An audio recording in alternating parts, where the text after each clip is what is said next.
And before that film was made, we used to Mrinal, myself, and there was this scriptwriter in Bombay, Ajit Kaur.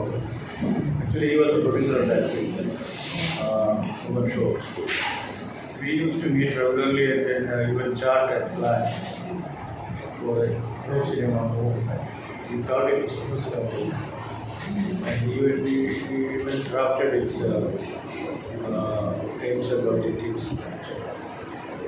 But apart from some announcements made and aims and objectives made public, we don't go very far. But the basic thing was done with the film. When Gulshom was made, that mark change that started. It is supposed to have started. My first film was made in 72. That was 3 years later. So, yes, we are all part of it. Yes. I did not say it. That's what I mean. You are one of the performers. One of Another question is, after that, we have all read about your struggle in making Swayamvaram, particularly the Chitramakers in a society. That's very important to us. Now, how do you see the legacy to be continued in Indian films? Indian cinema actually was a result of many things. This was actually, if you would trace it back to its origins, you reach Jawaharlal Nehru. Jawaharlal Nehru in the 60s, early 60s, he made, I remember, a statement in the parliament where he said in the Indian cinema,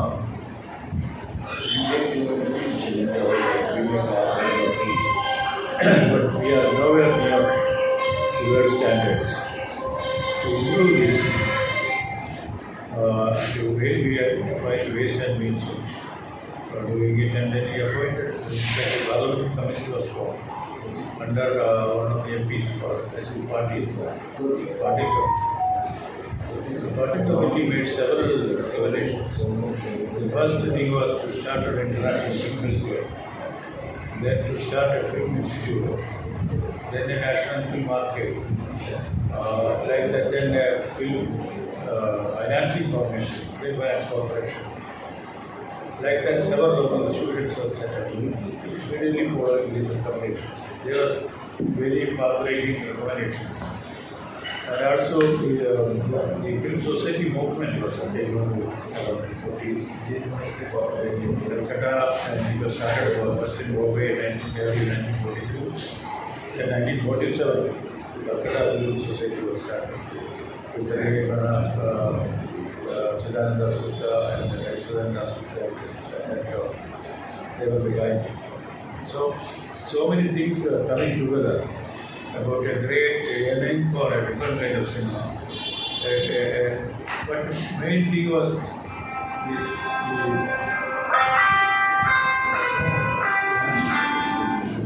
Hello?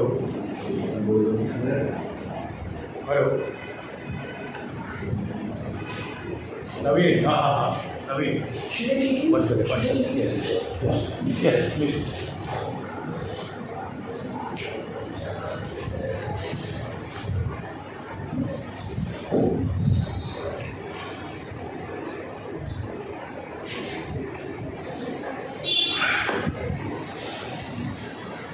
The basic force was the government was very much behind in different ways, institutionally. That we had so not that government did anything, but then government was very supportive with all the facilities being made, with all these promotional things behind it. That created an atmosphere to have cinema. So some of us, after we had had studied at the universities. I was in the second batch, and I had to struggle a lot to make my first book. It was until 1975 I could not do that. But then my first book was made with a loan from the film finance. People talk about the film finance corporation funding anything. No, it was not funded. It was, the loan was given very small amount of ₹1,50,000 at an interest rate of 18% for the amount. So, but then we had no choice. Our daughter continues to apply. So that's how the film was made. And this year, in Kerala, people are celebrating the 50th year of the film.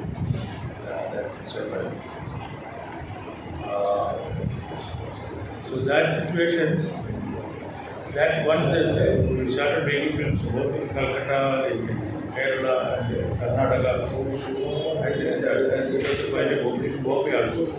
So many young filmmakers came up. And that became a movement, which was called the parallel. Parallel means a very wrong term. I always insisted it would be called the new Indian cinema. It was not parallel. We are no parallel network, we are no parallel institutional support, nothing. We were like everybody else. It was not parallel. It was very much a constant struggle against the big commercial, big budgeted films. But we have survived. Some of us have survived and we continue making films. Because in my case, I was very particular that every film that I make should go to the very important. I won't make compromises with the making of the film, but then I will do anything to promote my film and to be seen by the audiences. But then again, the institutional support I'm talking about was, there's a great example for Swayamvaram. When as soon as the film was made, we put it to the cinema houses. Unfortunately, the audiences were not prepared to see a film like that. So it really failed, commercially failed. But like a board, after a few months, the film got all the major awards at the national level, and we had a wonderful committee under the chairmanship of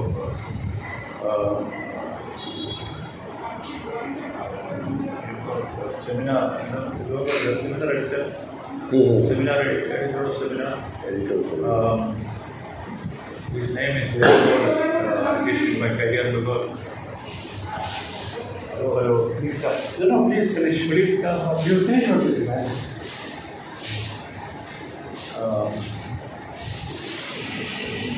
I was talking about our friend,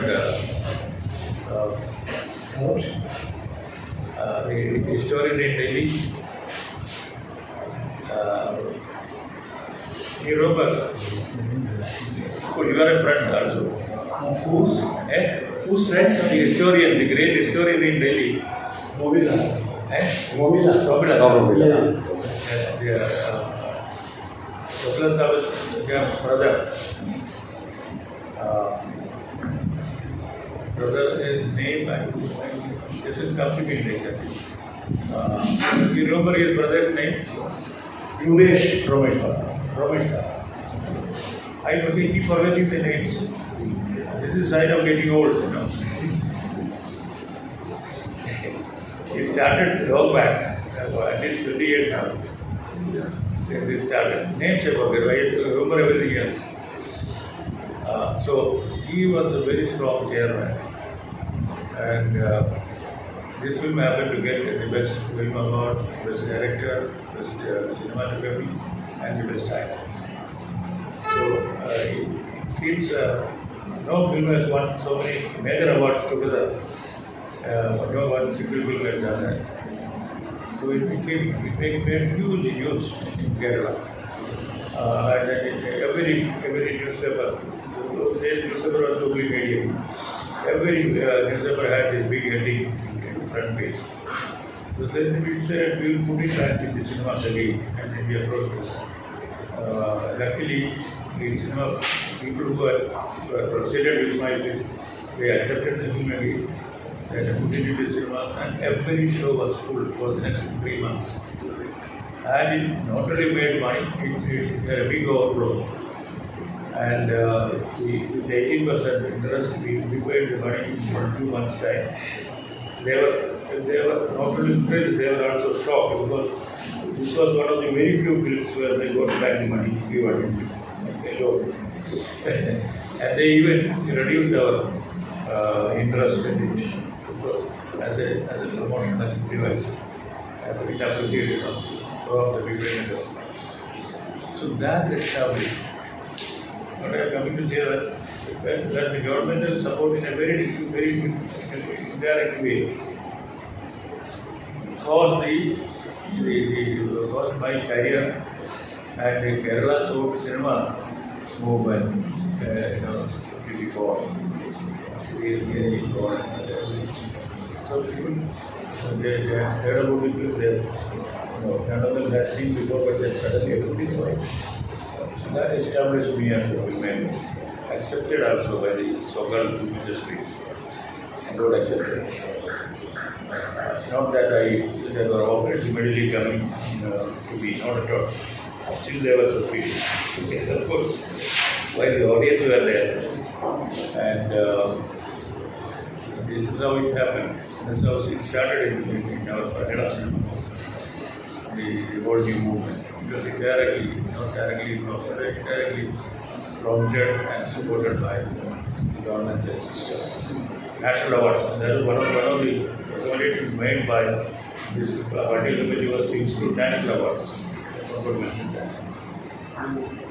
Because the idea of national awards was again to point out to the public that here is an important film made and it is seen by everyone.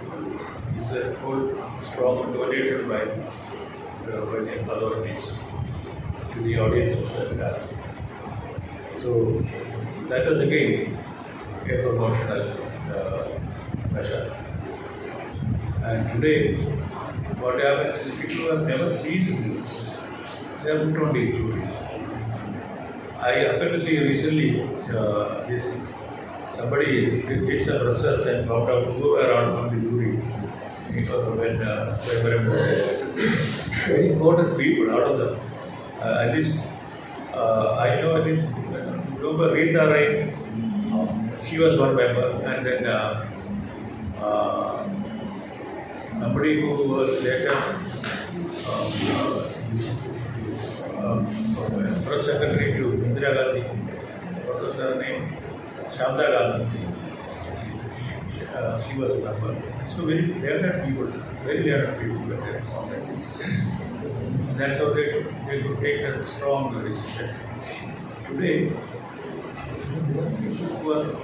one critic who was a member of the jury was saying, after seeing two films, the jury was most of the members of the jury felt tired. They have never experienced watching films. They were tired and bored with the artists. So it has come to that. So now there is a lot of negativity about government's approach to filmmaking. And the latest is that it's already happened. Now you say the National Film Archive, Yes. which is government's responsibility to the future of Indian people, Indian population, Indian culture, to preserve this our cinema heritage. And ours is one of the largest archives in the world. And we are talking about digital age, where everybody can shoot with cell phone also. That kind of thing.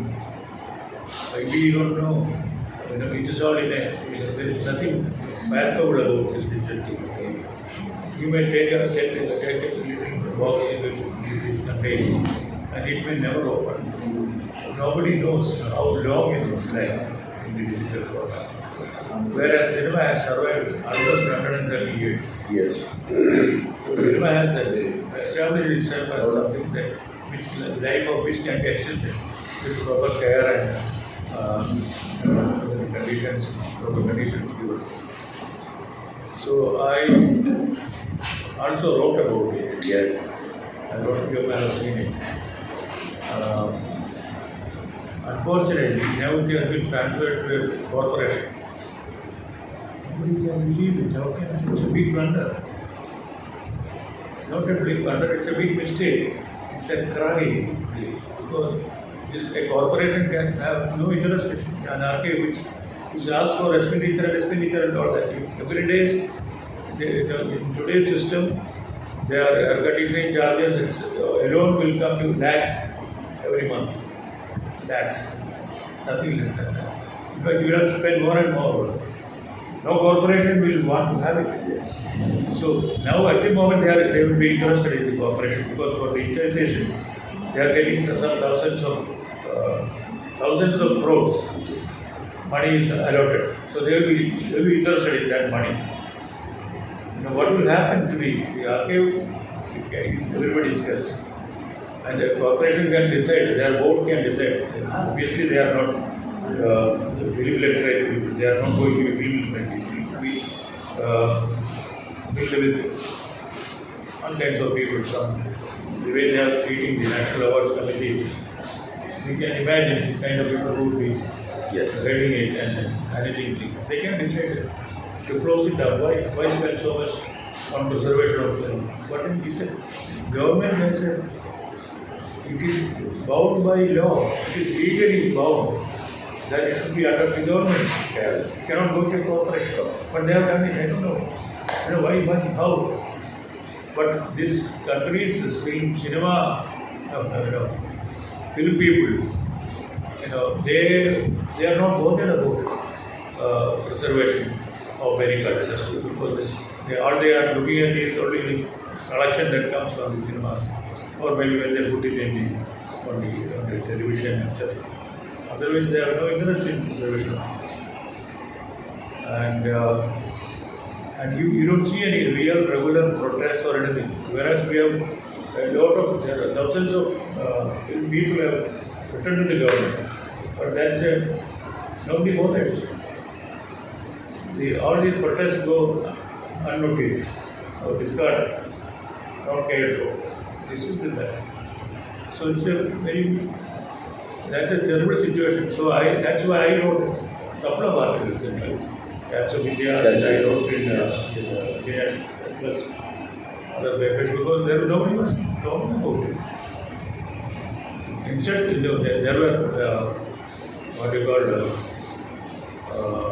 RTI petitions sent around. They did not care even to answer. So that is the situation. That's just the opposite of what was there in the past. And they are over and above all this, they are trying to, I don't know what stage it is, they are trying to amend the Cinematographic Act and introduce, first of all, without anybody's knowledge, they removed the appellate authority. The appellate authority is a very important democratic institution. They just, without anybody's knowledge, they just dissolved it.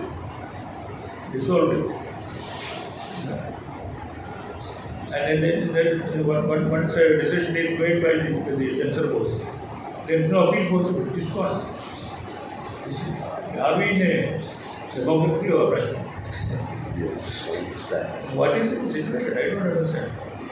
And people don't realize that this is a very wrong thing to do for people. And then they don't even trust their own censor. Now they wanted to introduce super censor. Are we in a military regime or what? It's really very horrifying. Sir, do you believe that at all films need to be censored for an audience who can vote, who is mature to vote? Actually, the censoring is a very wrong concept. Actually, very often I have been asked, every time there is a film of mine being shown in a festival, people ask me, the first thing you will censor certificate. People ask me, are you under military rule in India? People ask me a genuine question. So this is a very restrictive attitude. How come these people, a couple of people sitting in the censor board, how come they can decide on works of art? And I am not talking about commercialism. How can they take the works of art? Are they empowered? Intellectually or even emotionally, are they empowered? They have no knowledge, they have no experience of film. So this is unfortunate. So in a situation where all democracies go with recessions, you are bringing in more and more recessions. Let's see, your constitution takes care of these things about freedom of expression. There are very, very well-defined clauses in our constitution. You go by that. Let's see, by removing censorship, nothing will happen to the population. If somebody violates, this clause of freedom of expression, then there is legal action possible. Now, why are you so very anxious about these things? You don't trust your own people. Yes. These are dictatorial attitudes, purely dictatorial attitudes. So for saying this, I can be arrested. You have got what do you call it? Anti-establishment. No.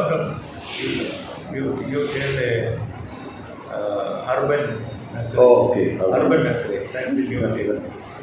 Sir, from this I take you to Kumra. I know that your films have always had these socio-political statements or maybe comments. While doing Kumkum, after releasing Kumkum, you had faced a lot of.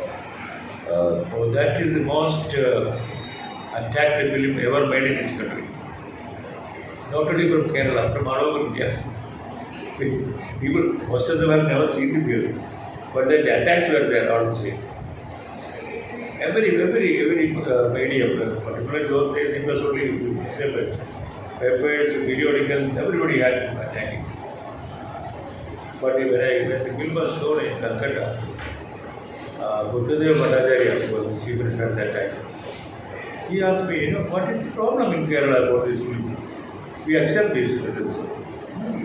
Because he has a background of culture. Man is culturally oriented. That's a big difference. Hello?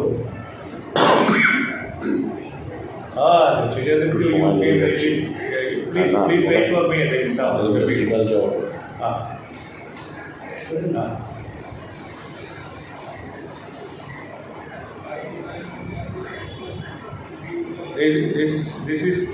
This is 5 Russell Street. Just come in. This used to be the old bishop's residence. Yes. Just come in. Yes.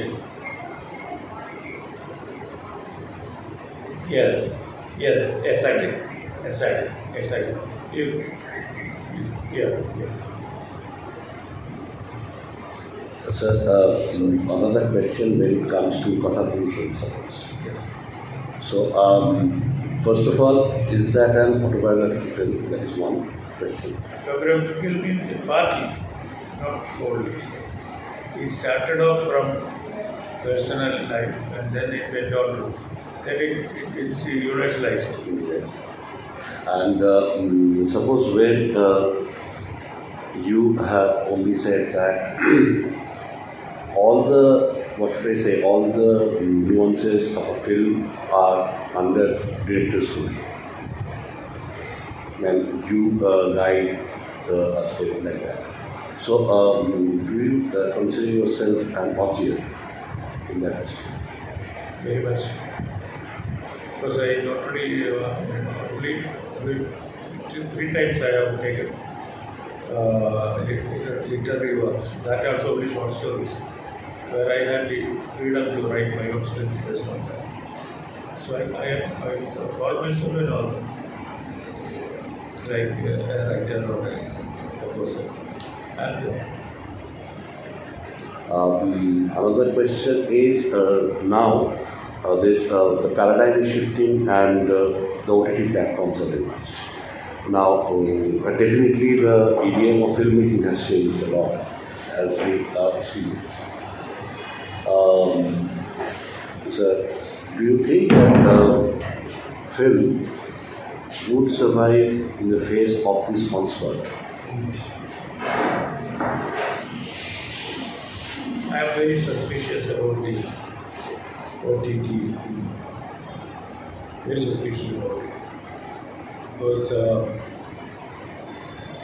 watching films in a regular cinema hall, where you have basic things, the audience, the darkness, the larger than life screen, all these things are really mesmerizing. There's an element of magic in it. Even when you are dealing with the most starkest realities, there is a sense of magic in it. That is cinema. That magic will be taken off the thing when you start watching it on your television set. One thing. Second thing is, for me, I want you to see my frame and what is inside it. It is not just dialogue. Yes. If it is only dialogue, this may work. That's how that's what it has come to now. Yes, exactly. Somebody speaks all the time, somebody else answers question, answer, and then some very real physical action. More than that, there is nothing here. So, but cinema essentially is a medium which has the potential to be meditative.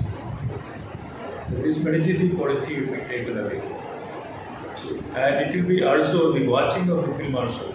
You are less concentrated, less attentive to what you see on a TV screen, and at odd ways, at your own convenience or otherwise.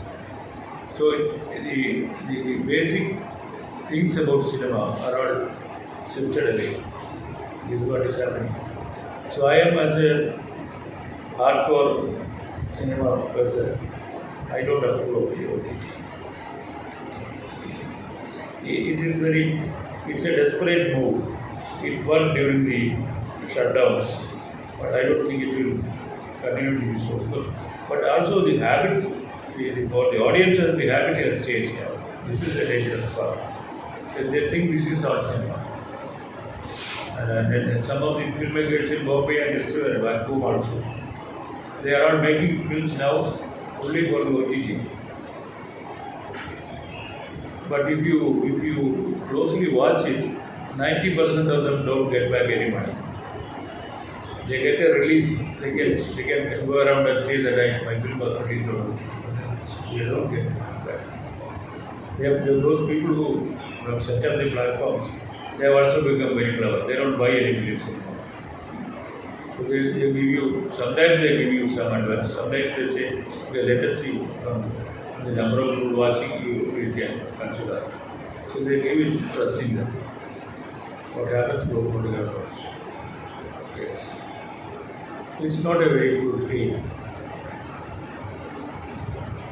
in terms of the cinema. Of course, cinema has been developed as a real pure art form.